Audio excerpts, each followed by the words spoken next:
Did you know there was a play called Mrs. Warren's Profession that was shut down, banned, and the cast and crew got arrested? A play that was banned and censored for being about prostitution. A play that was written by George Bernard Shaw about a former prostitute turned madam.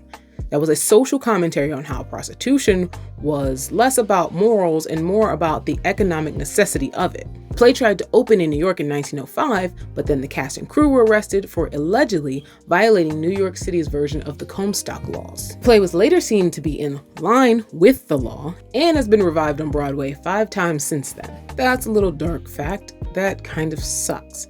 And that's hardly the darkest thing to happen in Broadway history. So if you'd like to know about some more dark things that have happened on Broadway, stay tuned. Did you know that another show on Broadway also dealt with arrests? The Captive and the Drag.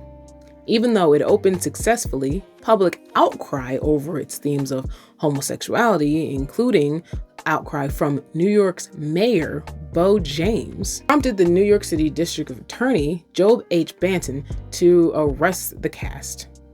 Mae West, who was the playwright, spent 10 days in jail and was fined $500, and thus the Wales Padlock Act was born. And the Wales Padlock Act banned shows depicting with or dealing with the subject of sex denigration or sex perversion. So much for the progressive Broadway that we've come to know. They sure did do a lot of censorship. It's amazing how something can be both progressive and regressive at the same time. But when did they get rid of that law finally? It was abolished around 1967. And still, that's not the worst of it. Of course. In her 2010 memoir, Patti LuPone talks about the breach of contract that ignited a 2-decade-long feud between the actress and someone whose name you might know, Andrew Lloyd Webber. She successfully sued him for $1 million for breaching their contract. She had expected to transfer to Broadway with the show, but Webber randomly fired her and gave the role to Glenn Close. And that's just foul. Musical producer Ben Sprecher was approached by the FBI after a potential fraud alert linked to his investors.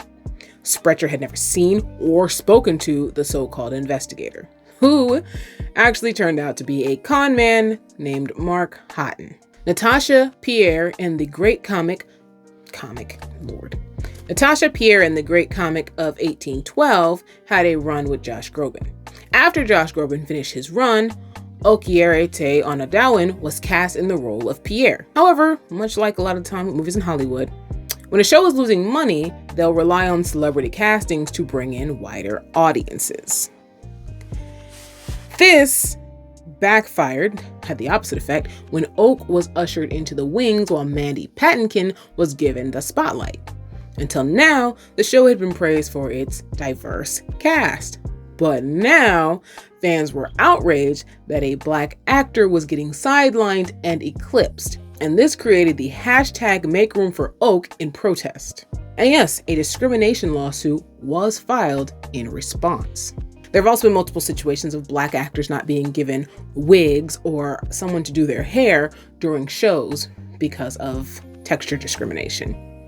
There are several of those that you can find. These may not be dark in the sense you were thinking. These are still some dark stories from Broadway's past. And if you would like some more stories from Broadway's past, you can always subscribe to my channel and follow History Behind the Musical, or you can check out some of the other things that we do here on this channel. And until then, yeah.